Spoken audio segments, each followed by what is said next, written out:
అండి, నా పేరు డాక్టర్ జగన్మోహన్ వర్కల. ఐఎమ్ కన్సల్టెంట్ నియోనటాలజిస్ట్, నవజాత శిశు నిపుణులు, Paramita women and children's hospital, Hyderabad.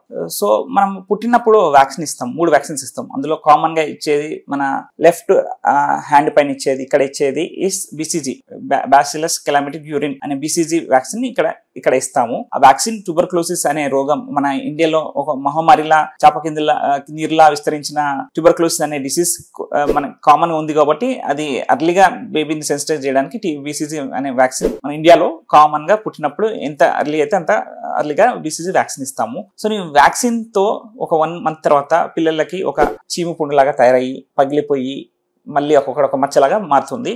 So common గా పేరెంట్స్ అంటే ఇది ఒకవేళ ఈ స్కార్ రావడము, ఇలా వాపు రావడము, చీమిగడ్డ రావడంతో వరి అవుతూ ఉంటారు. సో దాని గురించి వరి అవ్వాల్సిన అవసరం లేదు. అది వ్యాక్సిన్ రియాక్షన్ మాత్రమే.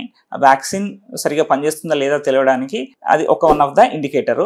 సో BCG వ్యాక్సిన్ అనేది ఒక స్పెషల్ టెక్నిక్ త్రో పుట్టగానే మనము ఒక ఇంట్రాడర్మల్ అంటే స్కిన్ లోనే లేయర్స్ లో ఆ ఇంజెక్షన్ ఇన్సులిన్ సిరెంజ్ తో ఇస్తాము. సో ఆ వ్యాక్సిన్ ఇచ్చినప్పుడు చిన్న బంపులాగా వస్తుంది, కానీ అప్పుడు ఏమి ఇబ్బంది ఉండదు. కానీ ఒక 2 weeks 3 weeks తర్వాత మెల్లగా ఒక చీమగడ్డలుగా మారుతుంది. చీమగడ్డలా మారిపోయి పగిలిపోయి మళ్ళీ రెండోసారి చీమగడ్డ ఫామ్ అవ్వడము, చివరిగా ఒక స్కాబ్ ఫామ్ అయ్యి చివరిగా ఒక మార్క్ లాగా ఉండిపోతుంది.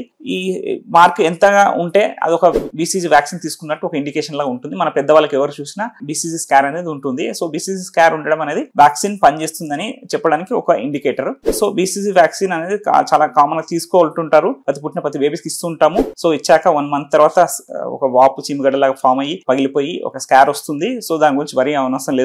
ఇన్ కేస్ అది ఫామ్ అవ్వలేదు, అట్లా BCG ఇచ్చాక ఒకసారి స్పెషల్ టెక్నిక్లు ఇస్తాం కాబట్టి ఒక్కోసారి ఫామ్ కాకపోవచ్చు. అలా కాకపోతే 6 నెలలకి మళ్ళీ ఇంజెక్షన్ తీసుకోవాల్సి ఉంటుంది. సో అదొక స్టెరైల్ పస్ లాంటిదే. సో దాని గురించి వరి అవసరం లేదు. జస్ట్ చుట్టుపక్కల క్లీన్ చేసుకుంటే సరిపోతుంది. దానికి ఏమి యాంటీబయాటిక్ క్రీమ్స్ కానీ ఆయింట్మెంట్స్ కానీ పెట్టిన అవసరం లేదు. Thank you. If you like please share it.